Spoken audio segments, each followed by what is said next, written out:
Tomato ಕಾಯಿ ಚಟ್ನಿನ ಈ ವಿಧಾನದಲ್ಲಿ ಮಾಡಿದ್ದೀರಾ? ಈ ವಿಡಿಯೋದಲ್ಲಿ ಹಳ್ಳಿ ಕಡೆ ಮಾಡುವ ಟೊಮೆಟೊ ಕಾಯಿ ಚಟ್ನಿನ ಹೇಗೆ ಮಾಡೋದು ಅಂತ ನೀವಿವತ್ತು ನೋಡ್ಬೋದು. Hello friends, welcome back to my channel. ಬನ್ನಿ ಇವತ್ತಿನ ಟೊಮೆಟೊ ಕಾಯಿ ಚಟ್ನಿನ ಹೇಗೆ ಮಾಡೋದು ಅಂತ ನೋಡ್ಕೊಂಬರೋಣ. ನಾನಿಲ್ಲಿ ಒಂದು ಈರುಳ್ಳಿನ ತೊಗೊಂಡಿದ್ದೀನಿ. ಇದನ್ನು ಉದ್ದಕ್ಕೆ ಕಟ್ ಮಾಡ್ಕೊಳ್ಳೋಣ. ಇದನ್ನೀಗ ಪ್ಲೇಟಿಗೆ ಹಾಕ್ಕೊಂಡು ಟೊಮೆಟೊ ಕಾಯಿನೂ ಕೂಡ ಅದೇ ಥರ ಉದ್ದಕ್ಕೆ ಕಟ್ ಮಾಡ್ಕೊಳ್ತಾ ಇದ್ದೀನಿ. ಸ್ವಲ್ಪ ಸಣ್ಣಗೆ ಉದ್ದಕ್ಕೆ ಕಟ್ ಮಾಡಿಕೊಂಡ್ರೆ ಬೇಗ ಬೇಯುತ್ತೆ ಟೊಮೆಟೊ ಕಾಯಿ. ಇದೇ ರೀತಿಯಾಗಿ ಎಲ್ಲ ಟೊಮೆಟೊ ಕಾಯಿನ ಸಣ್ಣದಾಗಿ ಕಟ್ ಮಾಡ್ಕೊಳ್ಳೋಣ. ಈಗ ನೋಡಿ, ಮೆಣಸಿನಕಾಯಿ ಕಟ್ ಮಾಡ್ಕೊಳ್ತಾ ಇದ್ದೀನಿ. ನಾನು ಒಂದು 5ರಿಂದ 6 ಮೆಣಸಿನಕಾಯಿ ಹಾಕ್ಕೊಂಡಿದ್ದೀನಿ. ಇದು ಜಾಸ್ತಿ ಖಾರ ಇಲ್ಲ, ಅಡುಗೆಗೆ ಹಾಕಿದರೆ ಮಕ್ಕಳು ಕೂಡ ತಿನ್ಬೋದು. ಖಾರ ಇಲ್ಲ ಮೆಣಸಿದು. ಇದನ್ನು ನೋಡಿ ಉದ್ದಕ್ಕೆ ಕಟ್ ಮಾಡ್ಕೊಳ್ತಾ ಇದ್ದೀನಿ. ಈಗ ಮೆಣಸಿನಕಾಯಿ ಟೊಮೆಟೊ ಕಾಯಿ ಎಲ್ಲವನ್ನು ಕಟ್ ಮಾಡ್ಕೊಂಡಿದ್ದೀನಿ. ಈಗ ಇದನ್ನು ಒಂದು ಕಡಾಯಿಗೆ ಹಾಕ್ಕೊಂಡು ಚೆನ್ನಾಗಿ ಫ್ರೈ ಮಾಡ್ಕೋಬೇಕು. ಈ ಥರ ಅಗಲವಾದ ಒಂದು ಕಡಾಯಿ ತೊಗೊಳ್ಳಿ, ಎಲ್ಲವನ್ನು ಇದಕ್ಕೆ ಹಾಕ್ಕೊಂಬಿಡಿ. ಇನ್ನೊಂದೆರಡು ಟೊಮೆಟೊ ಕಾಯಿನ ನಾನು ಹಾಕ್ಕೊಳ್ತಾ ಇದ್ದೀನಿ. ನಾನು ಒಟ್ಟು 10 ಟೊಮೆಟೊ ಕಾಯಿನ ತೊಗೊಂಡಿದ್ದೀನಿ. ಚೆನ್ನಾಗಿ ಫ್ರೈ ಮಾಡ್ಕೊಳ್ಬೇಕು. ಇದನ್ನು ರುಚಿಗೆ ಸ್ವಲ್ಪ ಕಲ್ಲುಪ್ಪನ್ನು ಹಾಕ್ಕೊಳ್ತಾ ಇದ್ದೀನಿ. ಈ ಥರ ಮೊದಲೇ ಹಾಕಿ ಮಿಕ್ಸ್ ಮಾಡಿಬಿಟ್ರೆ ಟೊಮೆಟೊ ಕಾಯಿ ನೀಟಾಗಿ ಮಿಕ್ಸ್ ಆಗುತ್ತೆ. ಎಣ್ಣೆ ಹಾಕ್ಕೊಳ್ತಾ ಇದ್ದೀನಿ. ಒಂದು 2ರಿಂದ 3 ಚಮಚದಷ್ಟು ಎಣ್ಣೆನ ಹಾಕ್ಕೊಳ್ತಾ ಇದ್ದೀನಿ. ಇವಾಗೇ ಉಪ್ಪು ಮತ್ತು ಎಣ್ಣೆನ ಹಾಕ್ಕೊಳ್ಳೋದ್ರಿಂದ ಟೊಮೆಟೊ ಕಾಯಿ ನೀಟಾಗಿ ಮಿಕ್ಸ್ ಆಗುತ್ತೆ. ನೋಡಿ, ಈಗ ಇದನ್ನು ಸ್ಟವ್ ಮೇಲೆ ಇಟ್ಕೊಳ್ಳೋಣ. ದೊಡ್ಡ ಉರಿಯಲ್ಲಿಟ್ಟು ಈ ಥರ ಚೆನ್ನಾಗಿ ಮಿಕ್ಸ್ ಮಾಡ್ಕೊಳ್ಳೋಣ. ಇದು ಟೊಮೆಟೊ ಕಾಯಿ ಸ್ವಲ್ಪ ಬೆಂದ ತಕ್ಷಣ ನೀರು ಬಿಟ್ಕೊಂಡ್ಬಿಡುತ್ತೆ. ಮತ್ತೆ ನೀರು ಹಾಕೋದು ಬೇಡ. ಒಂದು 10 ನಿಮಿಷಗಳ ಕಾಲ ಇದೇ ರೀತಿಯಾಗಿ ಮಿಕ್ಸ್ ಮಾಡ್ತಾ ಅದು ಚೆನ್ನಾಗಿ ಬೆಂದು ಬಿಡುತ್ತೆ. ಇದಕ್ಕೆ ಒಂದು 1/4 ಚಮಚದಷ್ಟು ಮೆಂತ್ಯ ಕಾಳು ಹಾಕ್ಕೊಳ್ತಾ ಇದ್ದೀನಿ. ಒಂದು 1/4 ಚಮಚದಷ್ಟು ಜೀರಿಗೆ ಹಾಕ್ಕೊಳ್ತಾ ಇದ್ದೀನಿ.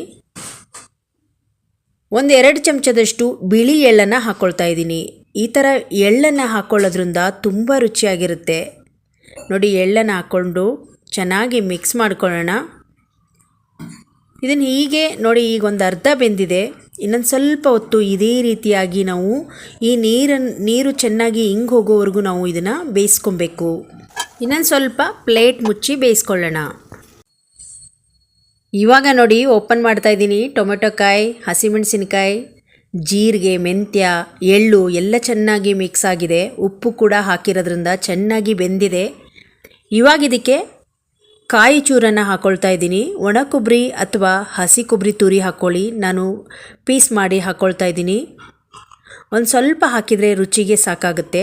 ಇಲ್ಲಾಂದರೆ ನಿಮಗೆ ಕಡಲೆಬೀಜ ಏನಾದರೂ ಇಷ್ಟಪಡೋರಾದರೆ ಕಡಲೆಬೀಜ ಹಾಕ್ಕೊಳ್ಳಿ. ಈಗ ಇದನ್ನು ಸ್ವಲ್ಪ ತಣ್ಣಗಾದ ತಕ್ಷಣ ಮಿಕ್ಸಿ ಜಾರಿಗೆ ಹಾಕ್ಕೊಳ್ಳೋಣ.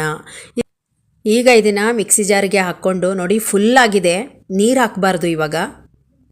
ಇದನ್ನು ಇವಾಗ ನುಣ್ಣಗೆ ಪೇಸ್ಟ್ ಮಾಡ್ಕೊಂಬರೋಣ. ಡಿಫ್ರೆಂಟ್ ರುಚಿಯಲ್ಲಿ ಟೊಮೆಟೊ ಕಾಯಿ ಚಟ್ನಿ ರೆಡಿ ಆಯಿತು ನೋಡಿ.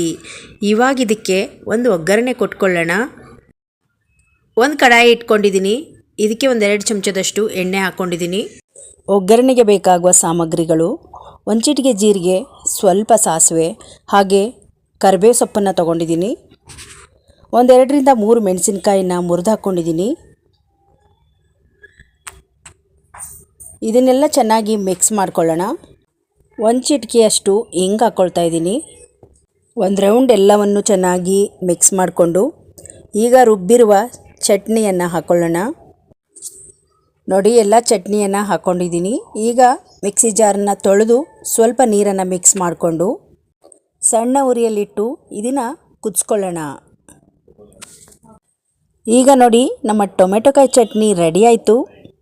ಅನ್ನಕ್ಕೆ, ರೊಟ್ಟಿಗೆ, ಚಪಾತಿಗೆ, ಮುದ್ದೆಗೆ ಎಲ್ಲದಕ್ಕೂ ಒಂದು ಒಳ್ಳೆ ಕಾಂಬಿನೇಷನ್ ಆಗುತ್ತೆ.